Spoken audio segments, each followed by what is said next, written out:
এটা স্রেফ পাগলামি ছাড়া আর কিছুই না।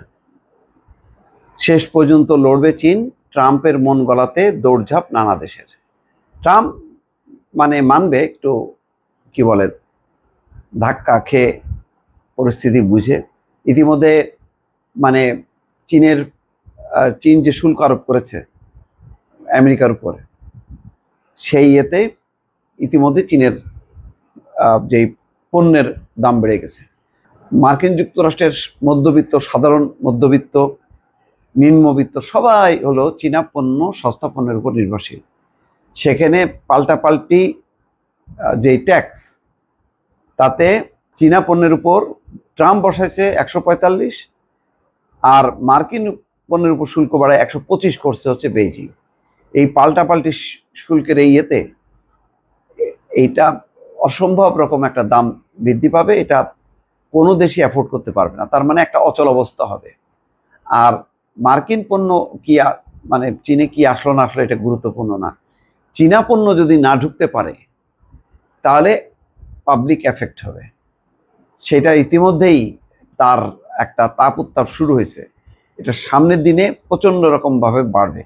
ফলে আভ্যন্তরীণভাবে যে চাপ তৈরি হবে ডোনাল্ড ট্রাম্পের উপর, এটা ট্রাম্প সামাল দিতে পারবে না। এই কারণে অন্যান্য দেশ নেগোসিয়েশন করা শুরু করছে। চীন চুপচাপ বসে আছে, দেখছে যে কি হয়।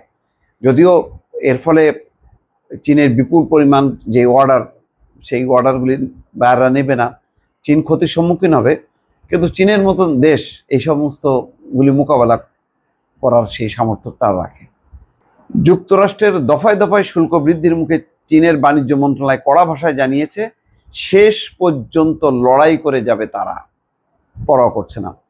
বিশ্ব বাণিজ্যে বড় প্রতিদ্বন্দ্বী চীনকে কোণঠাসা করতে তৎপর ট্রাম্প অন্য দেশগুলোর উপর আরোপ করা পাল্টা শুল্ক 90 দিনের জন্য স্থগিত করলেও চীনের উপর শুল্ক বাড়িয়ে দেওয়া হয়। হোয়াইট হাউস বৃহস্পতিবার চীনা প্রায় সব পণ্যের 145% শুল্ক আরোপের কথা জানায়। এরপর শুক্রবার চীনের বাণিজ্য মন্ত্রণালয় জানায়, মার্কিন প্রশাসনের ওই পদক্ষেপের পাল্টা হিসাবে দেশটির পণ্যের উপর শুল্ক 84% থেকে বাড়িয়ে 125% করা হয়েছে। যুক্তরাষ্ট্রের বিরুদ্ধে আরও পদক্ষেপ নেওয়ার হুঁশিয়ারি দিয়েছে চীনের বাণিজ্য মন্ত্রণালয়। তারই অংশ হিসেবে আজ দেশটিতে হলিউড চলচ্চিত্র আমদানির উপর নিষেধাজ্ঞা দেওয়া হয়েছে। যুক্তরাষ্ট্রের 18টি ব্যবসা প্রতিষ্ঠানকে চীনের বাণিজ্য নিষেধাজ্ঞার আওতায় আনা হয়েছে। এছাড়া যুক্তরাষ্ট্রের শুল্ক বৃদ্ধির বিরুদ্ধে বৃহস্পতিবার বিশ্ব বাণিজ্য সংস্থায় নালিশ করেছে বেইজিং। এর মধ্যে আজ বেইজিংয়ে চীনের প্রেসিডেন্ট শি জিনপিং এর সঙ্গে সাক্ষাৎ করেছেন স্পেনের প্রধানমন্ত্রী পেদ্রো সানচেজ।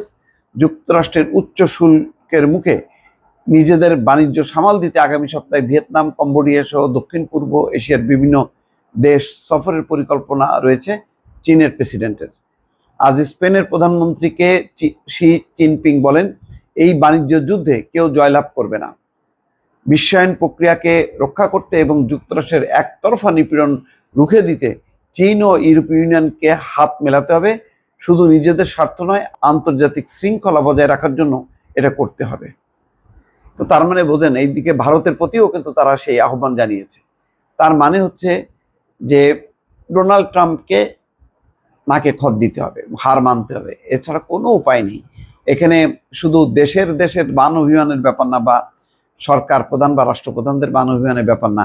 জনগণ যদি সস্তায় পণ্য না পায়, কিনতে না পারে, সেখানে মূল্যস্ফীতি ঘটবে এবং তার ধাক্কাটা মার্কিন যেই অর্থনীতির একদম তছনছ হবে এবং পুরো চাপটা পড়বে। যেই জনপ্রিয়তাটা ট্রাম্পের ছিল, সেটা কিন্তু পারদের মতো আস্তে করে, খুব আস্তে না, খুব দ্রুত গতিতে নিচে নামতে থাকবে।